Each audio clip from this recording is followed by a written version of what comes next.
Welcome to the plot summary of Wanted Weapons of Fate, where I go over the main beats of the game story and play the ending. Warning, movie spoilers. The game happens after and before the movie. The plot twist in the movie, which is not bad, is destroyed by this game. So are you ready? Last chance. Okie dokie. Wesley Gibson is located and protected by this group of assassins called the Chicago Fraternity. The Chicago Fraternity uses a sacred textile loom that gives them names of people to kill for the good of mankind. Kill one to save 1,000. The best assassin, Cross, found out that the frat was doing some shady practices. In order to keep him from killing the whole damn frat, they went and found his normal-ass son and pulled him out of his cubicle job in crappy life. Then they trained him to be an assassin and told him that Cross was his own killer. Wesley kills his own dad. However, while Wesley is all like, "Die in hell, you sick son of a bitch," his dad is like, "No, I'm your dad. They're trying to kill me by using you." So then Wesley Gibson is all like, "What?" And of course he kills everybody in the chapter of that fraternity. By the end of the movie, Wesley pretty much gets all of his dad's stuff, including his apartment and his money. I think that fills all the movie holes. In the game story, the two plots move parallel. One is from the past with Cross and the other is from the present with Wesley. So I will be bouncing back and forth. Wesley has a reoccurring nightmare that his mom, Elise, gets shot while she is pregnant with him by a shadowy figure. He gets awoken by a couple of cops rummaging through his newly inherited place. How did they go in there without noticing that he's living there? Anyway, Wesley confronts them right after they find a secret message behind a picture of Elise. Wesley kills one, and the other gets away yelling in French. But they're in Chicago.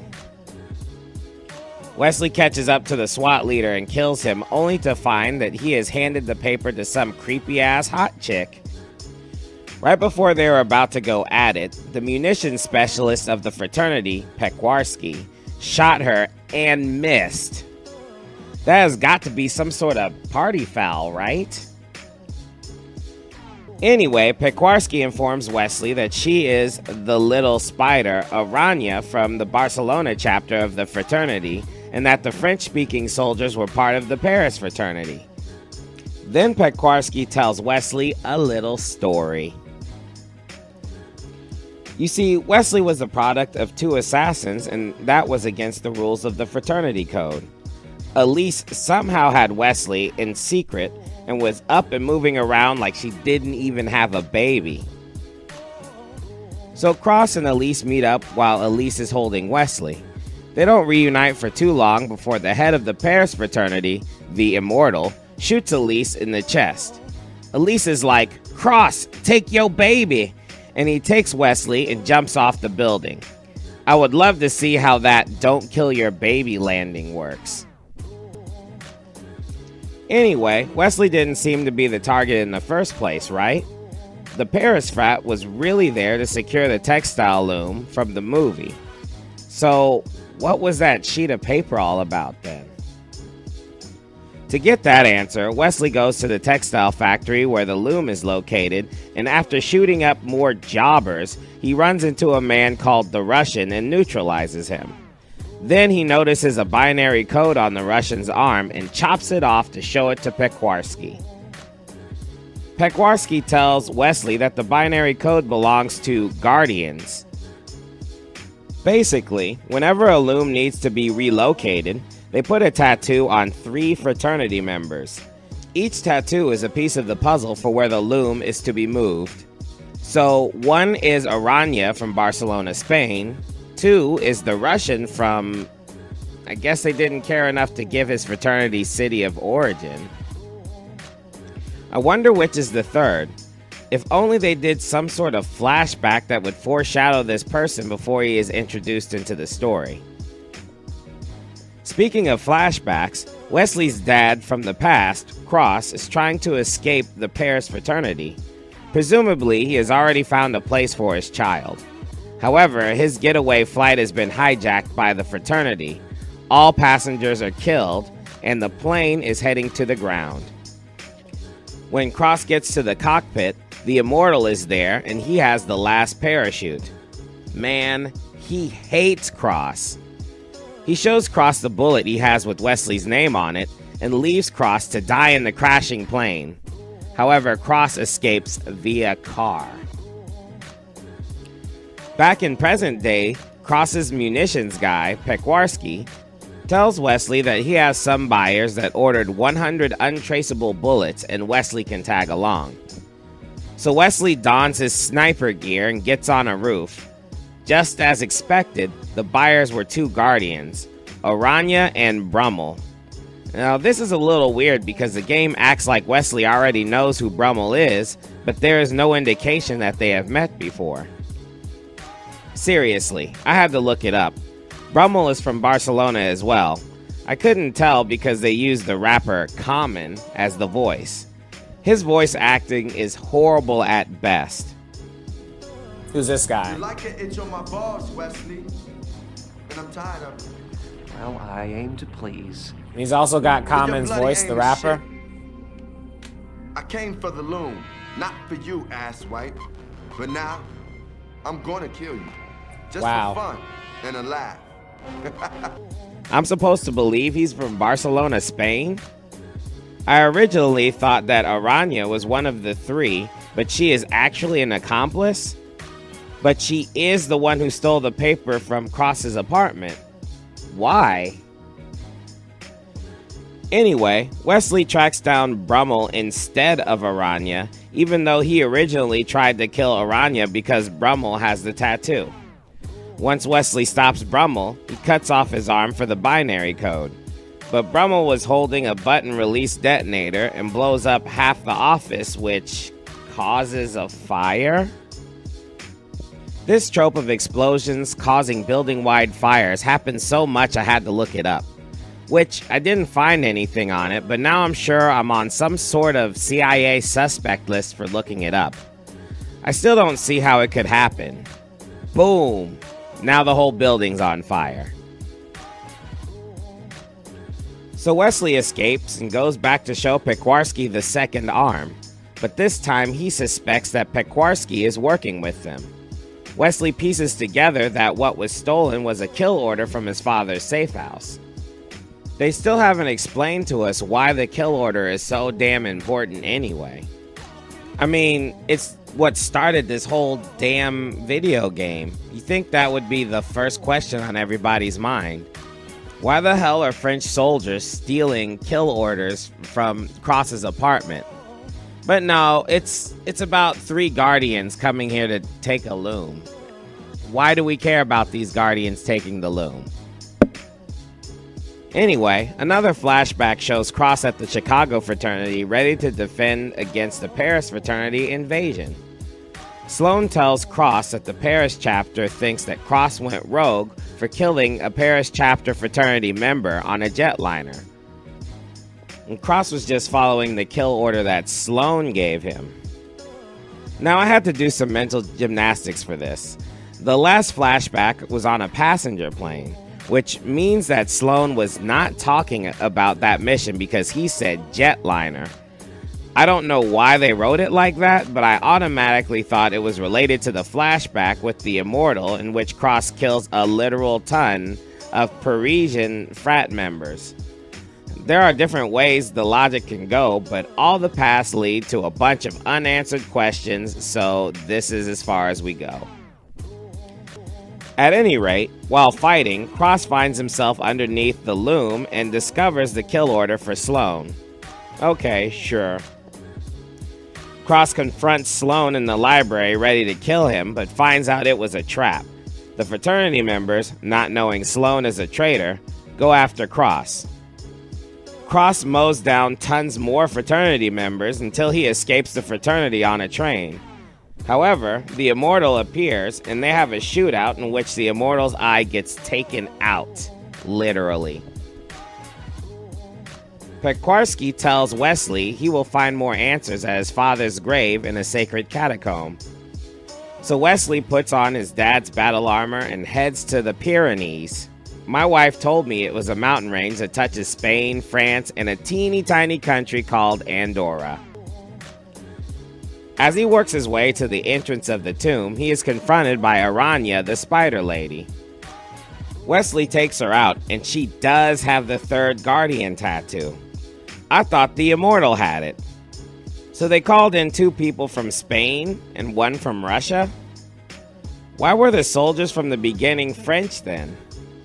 Also, she had Sloane's kill order, which honestly has nothing to do with the story at this point. I don't even know for sure if it's Sloane's kill order. Anyway, Wesley now has the location where the loom is being sent, which is also the location of the parish chapter and also the location of the Immortal who killed his mom. Now to finish the mission and go to his dad's grave. When Wesley gets to his dad's grave, he finds his fire eater guns. Now it's time to finish this family feud at Mount St. Miller. So after a very long infiltration, Wesley finally makes it to the top of the bell tower to meet up with the Immortal. The Immortal then explains that Wesley's mother was killed by Cross because she asked him to do it. She wanted to honor the code of the fraternity after all. The Immortal wanted to kill Wesley instead, but when the Immortal lost his eye, he felt that it was a consequence for him not following the code. He took the strong hint and fell back in line. So that's it. Here's the ending.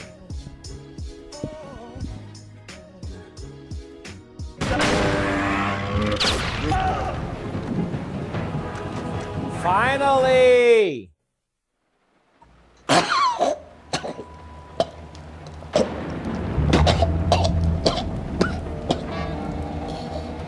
My mother and father died because, like you, they were fanatics because they trusted what? A fucking rag?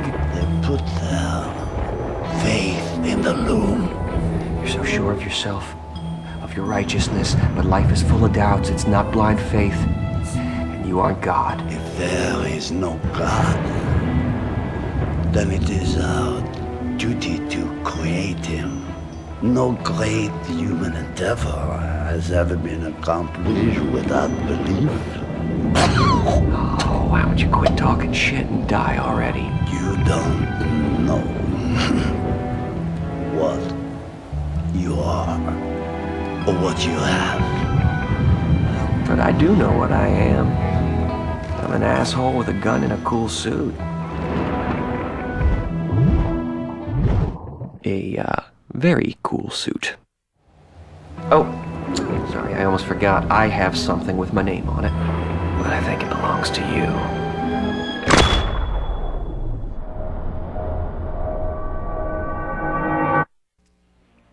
Okay, everybody, that was the plot summary for Wanted: Weapons of Fate, and also Wanted the movie, I guess, if I could sum it up in like less than a minute or something. Movie's still worth watching. The plot for the game, however, really got me confused, and I had to think about it a lot because, well, they used the loom as a diversionary, is that a word? Diversionary tactic, yeah, whatever. The thing is that the loom that they were talking about, it exploded in the movie, okay? At the end of the movie, Wesley uses the mice, these exploding mice with timers on them. That was also in the game. Common, the rapper, Brummel's character, used exploding mice as well. He used exploding mice to blow up the textile fraternity, and the loom was shown quite clearly being exploded with all the mice on it. So there was no loom to get. So that was the tip number one. Tip number two, what's going on with the kill orders? Seriously, it truthfully seemed that the story was surrounded by the kill orders and not the loom. All right, but I don't know why they would change the story. All right, at the beginning of the story, Wesley has a nightmare. His mom's holding a kill order. Then they look in the back of his mom's picture to steal a kill order, right? Then the father finds a kill order underneath the loom and says that it's Sloan. But the problem is that the kill order says executed on it, so it wasn't Sloan. It was somebody who they already killed. Also, in Peckwarsky's retelling of the story that Wesley was having a dream of, there was no kill order involved. His mom wasn't holding the kill order. However, when the Immortal tells his side of the "your mom was killed by Cross" story, the mom, Elise, has the kill order in her hand. When Cross, the dad, kills Elise, the kill order falls to the ground, and they make a point of showing that. So why didn't they talk about it? Then on top of that, there's a kill order sewn into Cross's old jacket that Wesley is wearing at that moment. You see what I'm saying? It seems like the story is more about the kill order than it is about the loom, because the voices and everything, they don't quite match up to what's going on. And I'm gonna tell you what I think the story is about, so hold up.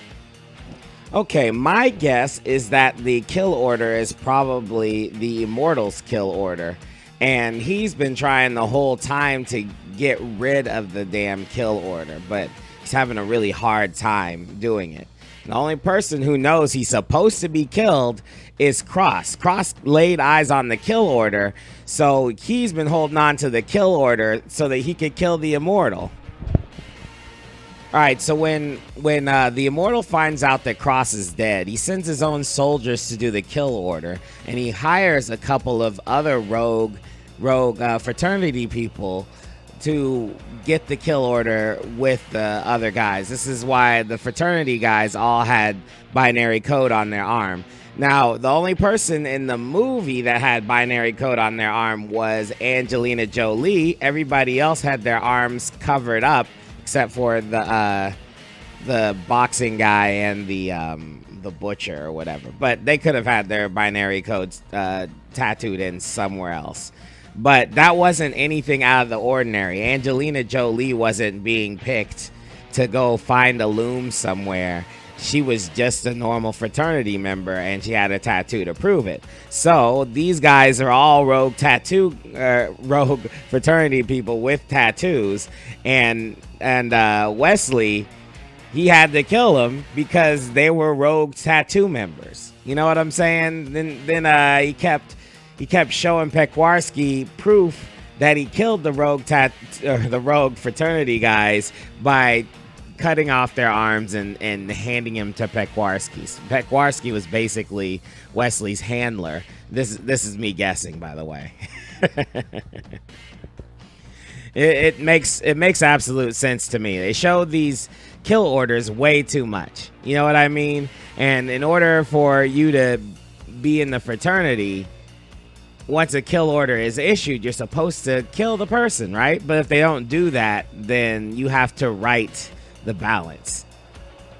It makes it really weird because Wesley and the Immortal at the end, they wax philosophical about whether there is a god or whether the loom is some sort of fated type of magical device, and whether you should believe in it or not. It rises a regular philosophical argument between fate and, you being able to control your life, or, religion and atheism, stuff like that. Just, that argument is really cliched by now. But, I just happen to believe that it wasn't even about those things. It was about the faith in the loom, and how Wesley knew exactly what he was supposed to do with these kill orders, though. Anyway, what do you think? Tell me what you think. What do you think about my rehashing of the story? Because I mean, I absolutely love the game, and until I started doing this thing, the questions did not arise.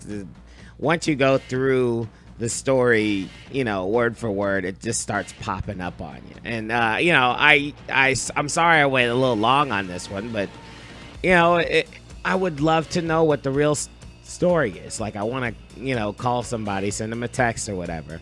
But anyway, let me know what you guys think, and you know, put it in the comments. If I get enough interesting comments, I'll definitely bring this up, you know, do some research, whatever, send an email to somebody on the team, something like that. I don't know.